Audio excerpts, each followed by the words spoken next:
So surface area. Don't overcomplicate surface area. It is really just one formula for prisms and cylinders. When we already talked about making it a net, taking a three-dimensional figure, making it flat, making it two-dimensional. So if you have a rectangular prism, so for here, we already talked about the net, how you would have rectangle for your base and another rectangle for your base. And then you have 4 rectangles making up that lateral area, right?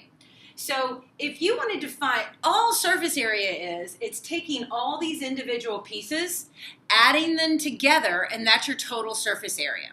So if you look at this, the formula for surface area could be 2b, because you have a base here and a base here, and plus your lateral area. That's all it is. That's it. So don't overcomplicate it. The formula for surface area on a prism and a cylinder is 2b plus lateral area. So let's take a look at our notes now. Sorry, I know this isn't great when I erase it. Okay, so let's look at our surface area. Here we have a rectangular prism, and I'm looking at, and I'm using 7 times 3 as my base. Could I use 13 and 9, this rectangle, as my base? Sure, we're going to get the same answer. But I'm going to draw a net so you can see, and I'm going to fill in the dimensions. The main part about surface area is fill in your dimensions, or else you are going to get lost in the process. That's the big key here. So if I want to do, this is 7 feet and this is 13 feet, this is 13, this is 7. I know I have 4 rectangles for my lateral area, and I'm going to fill in the dimensions. So look here. This is the distance that separates my 2 bases. So this 9 is going to go right here, because that is the distance that is separating my bases. That's the key, how to fill in your dimensions. And now, if we unfolded this, look what happens. Now, this is just a rough sketch, so these dimensions are not going to match anything. But if I unfolded this, this becomes the perimeter of my lateral area, because this would be a 9 by 13 rectangle, a 7 by 9 rectangle, a 13 by 9 rectangle, and a 7 by 9 rectangle. So it's really key to fill in those dimensions so that you can see that. And I can put 9 here. That's fine. And now let's look. The total surface area is going to be 2 big B plus the lateral area. So I have my calculator, and I'm just going to find 7 times 13. This is going to be 91. So if this area is 91, this area is 91.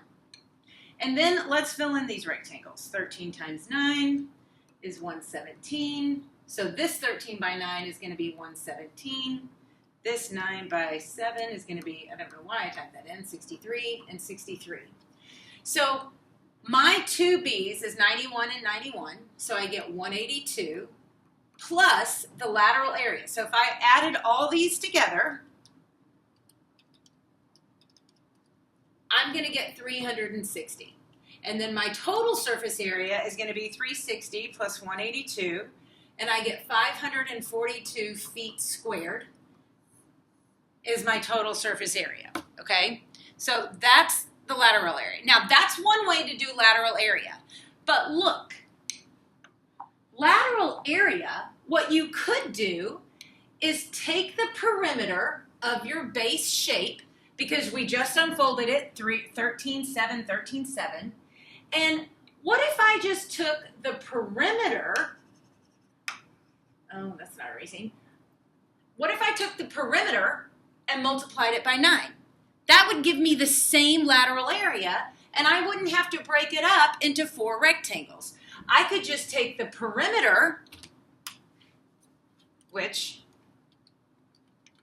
is 40, and I could multiply it by 9. So the perimeter of this shape is 40, multiplied by 9 is still going to give me that 360. So lateral area, then, I could even go into more detail and say, okay, well, lateral area, it's the perimeter of your base shape multiplied by the height that separates those bases. Let's take a look at some more. All right, let's look at number 3. So in this one, I'm going to take 6 and 1.5 as my base inches. So I'm going to do 1.5 and 6 and 1.5 and 6 is my dimensions here. Now, what is the distance that separates my bases? The distance is 11, right? So I know that it takes 4 rectangles, terrible rendering of a drawing, but it takes 4 rectangles to make up my lateral area. So surface area is 2b plus my lateral area. So I'm going to do 6 times 1.5, and I get 9 and 9. So my 2b is going to be 18 plus my lateral area. Now remember what you can do with lateral area. You can take the perimeter of your shape, which is what I'm going to do. I'm going to take the perimeter of my shape, so 15, and I'm going to multiply it by 11, and I get a total surface area of 165. That's all of these. You could break them up individually, but I'm going to save myself some time and just take perimeter times height, and I get 165.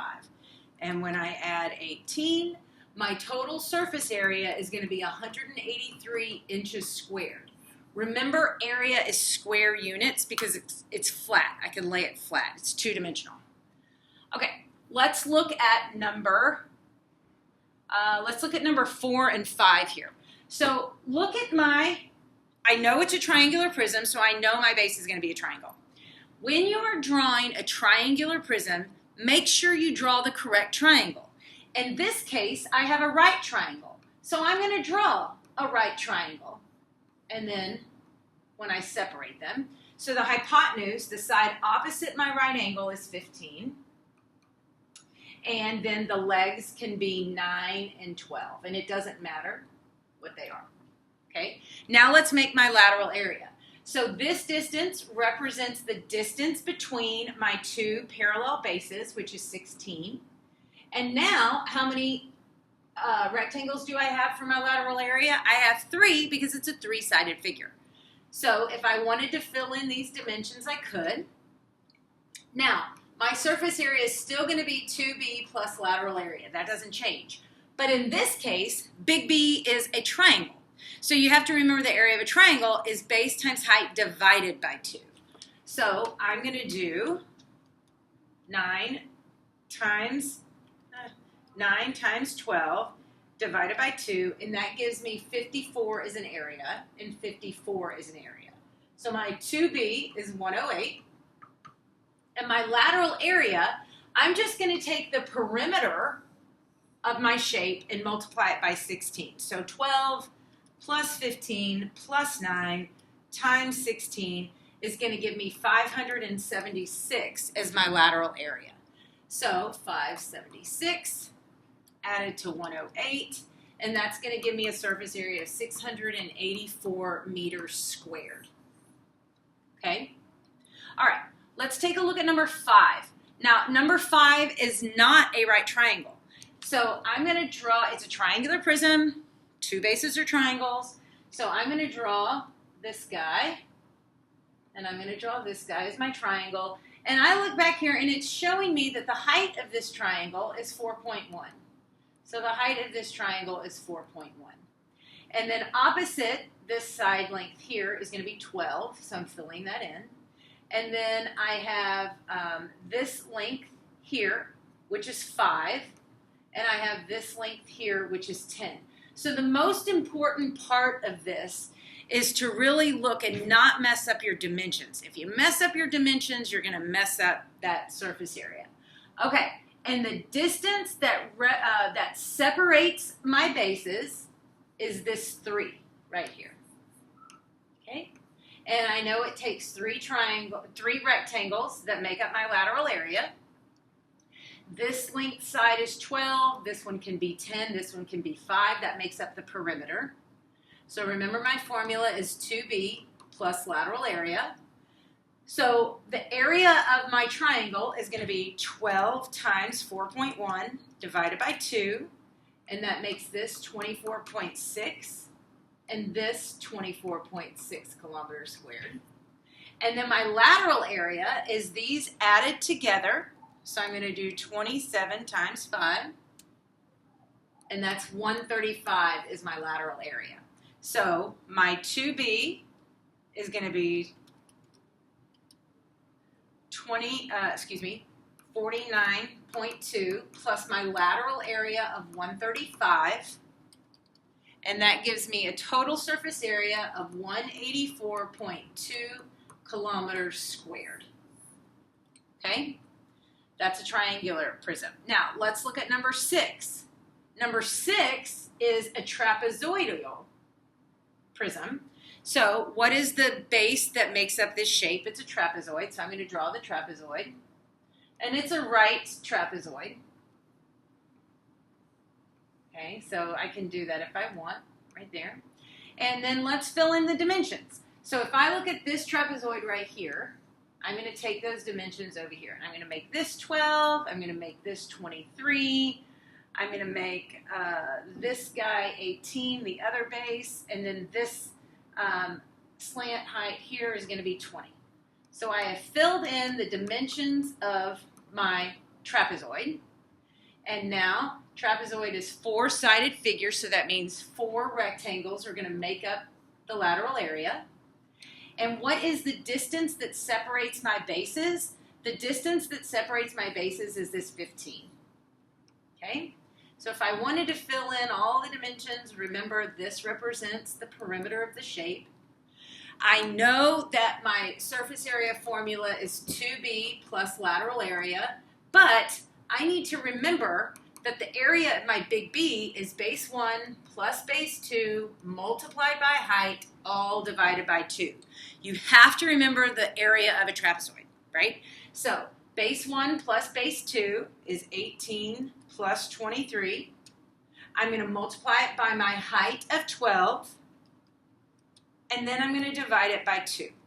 So that gives me 246 is the area of my trapezoid, making my 2B 492 feet squared, added up to.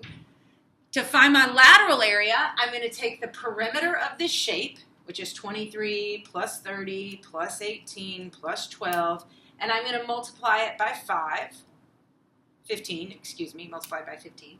And now I get the lateral area is going to be 1,245 units.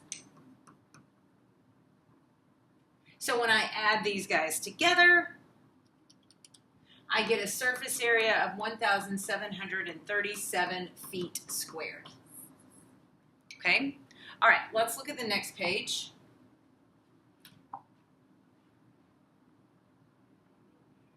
As we wait. Okay, so let's look at a cylinder. So a cylinder is going to be the same thing. Its surface area is still going to be 2b plus lateral area. And remember, our bases are going to be circles. And then that lateral area is just going to be one big rectangle if I unfolded that cylinder. So let's fill in the dimensions. This radius is 11. The distance that separates the bases is 26. Okay? Let's start with the bases first.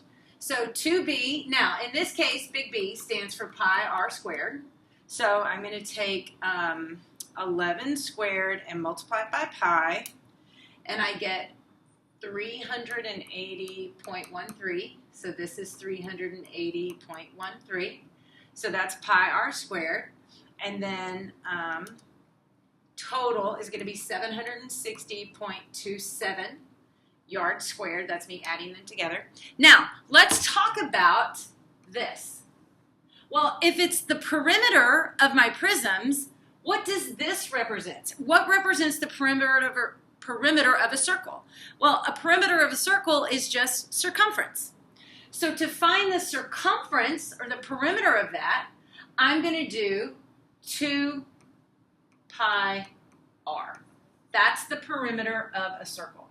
So 2 pi r is circumference. So I'm going to do 22 times pi.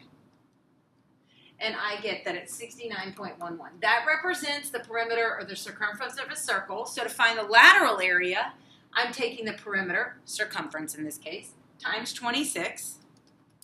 And that gives me a lateral area of 1,797. So added together, I get a surface area of 2,557 and 26/100 yards squared. That's the surface area. All right, let's take a look at number 10. Hopefully you can like pause and then see what you're getting and see if we get the same answer for number 10 as we walk through them. So I know it's a cylinder, so I got a circle up here and a circle here, and the lateral area is just going to be one big rectangle. I know that my diameter is 15, but I want my radius, so I'm just going to call that 7.5. And the distance that separates my bases is 9. So I'm going to start with 2b. And to find the area of my circle, it's pi r squared, so 7.5 squared times pi. And that gives me 176.71, 176.71. So together, it's 353.43 meters squared. Okay, that's the area of my bases. Now, remember, this distance represents the perimeter of my circle, but the perimeter of a circle is called circumference. So to find the circumference, it's 2 pi r. So I'm going to take 15 times pi, and that gives me 47.12. So to find this lateral area, it's the circumference times 9, and that gives me 424.11, so 424.11. And then total surface area is them added together. So I get a surface area of 777.55 meters squared.